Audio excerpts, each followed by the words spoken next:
Bezat Hashem, c'est le chok d'Israël ce matin. Yevamot 6a, l'irufwa shlema, Edith bat mazal tov.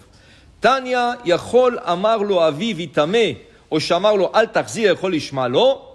La question, jusqu'à où va le respect des parents? On a étudié cette semaine, c'est très important de respecter. Hier, on a parlé justement de respecter son père, sa mère, oui, et que la récompense qu'une personne reçoit. Mais jusqu'à où? Est-ce qu'il y a une limite? Est-ce que tout ce qui te dit ton père, tu dois faire? Okay? Alors, par exemple, la Gemara pose une question.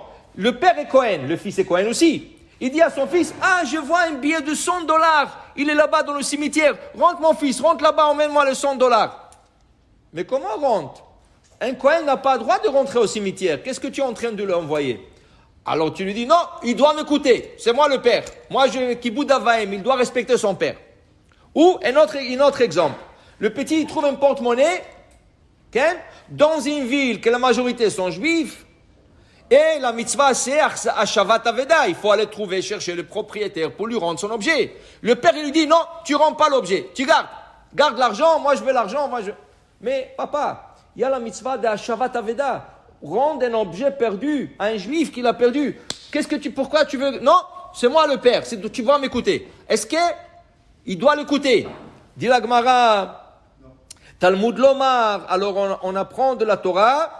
Ish, imo, ve'aviv tiraou, ve'et shabetotai tishmoru, kullechem, chayavim bichvodi. La Torah nous a donné déjà un exemple pareil. La Torah dit, Ish, imo, ve'aviv tiraou. Tu dois respecter tes parents. Mais dans le même verset, la Torah ajoute, mais vous allez respecter le Shabbat. Qu'est-ce que ça a à voir? Qu'est-ce que ça a à voir le respect des parents avec le Shabbat? Dit la Gemara, justement, on te dit, tu respectes ton père et ta mère. Il n'y a pas de limite.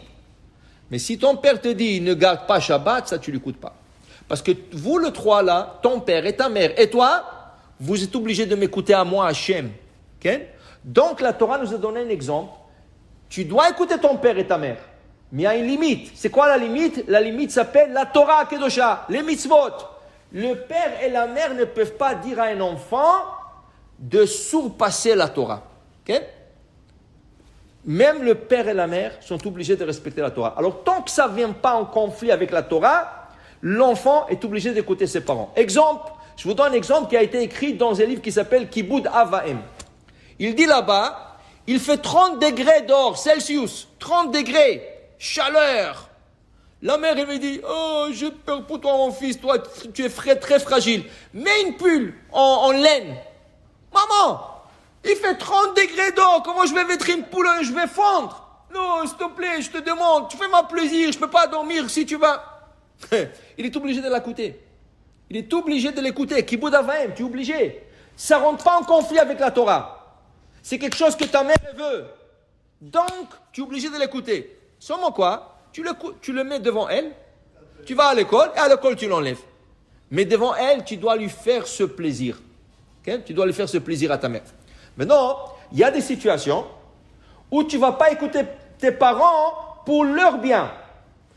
Ton père, c'est un fumeur. Et le docteur lui dit, monsieur, si vous continuez à fumer, vous allez mourir. Alors arrêtez de fumer. Mais il n'arrive pas. Il dit à son fils, écoute, va là au magasin de coin là, cherche-moi un paquet de cigarettes. Tu n'es pas obligé de l'écouter. Tu sais que c'est mauvais pour ton père. Tu lui dis, non, je suis occupé. Tu ne lui dis pas, je suis occupé, papa, il y a un ami qui m'attend dehors. Trouve une excuse, sauve-toi et ne fais pas ça. Ton père, c'est un gambler, malheureusement. Alors il va au casino jouer. Okay? Alors, il dit, j'ai besoin, emmène-moi, dépose-moi au casino. Qu'est-ce que tu vas lui déposer au casino pour qu'il perde son argent? C'est mauvais pour lui, c'est une mauvaise renommée non, aussi. Dis-lui que tu es occupé, trouve une excuse et va faire quelque chose d'autre. Il dit, non papa, je ne peux pas, et il y a quelqu'un qui m'attend, et je viens de recevoir un coup de fil, je dois aller au travail. Tu te sauves. Pourquoi? Pour le bien de ton père. C'est pour le bien de ton père. Il y a des autres situations qui sont délicates. Le fils est un dentiste. Maintenant, le père a besoin de faire un truc de canal, comment on appelle ça, le root canal, c'est ça? Alors, je ne sais pas, un implant, juste comme ça. S'il va aller chez notre dentiste, ça va lui coûter une fortune. Mais son fils est un dentiste. Alors, il vient s'occuper de son père, ça va être gratuit. Ça va être gratuit, hein? Normalement, tu n'as pas le droit de le faire. Tu sais pourquoi? Parce que quand tu vas le faire, tu vas lui faire couler du sang. Même une goutte de sang, tu n'as pas le droit. Tu vas lui mettre une piqûre, tu vas couper un peu, tu vas arranger, ça va descendre, tu n'as pas le droit. Même le Rav Ben Ishraï dit, il y a un kotz, une épine qui lui rentrait dans le doigt, et toi, tu as besoin de venir et lui sortir, tu fais lui faire sortir du sang. Okay? Maintenant, si le père il dit, non, moi je ne fais pas confiance aux autres dentistes, ce n'est pas une question d'argent. Il n'a pas, hein? C'est ça, il n'a pas d'argent, ou il n'a pas confiance dans le dentiste.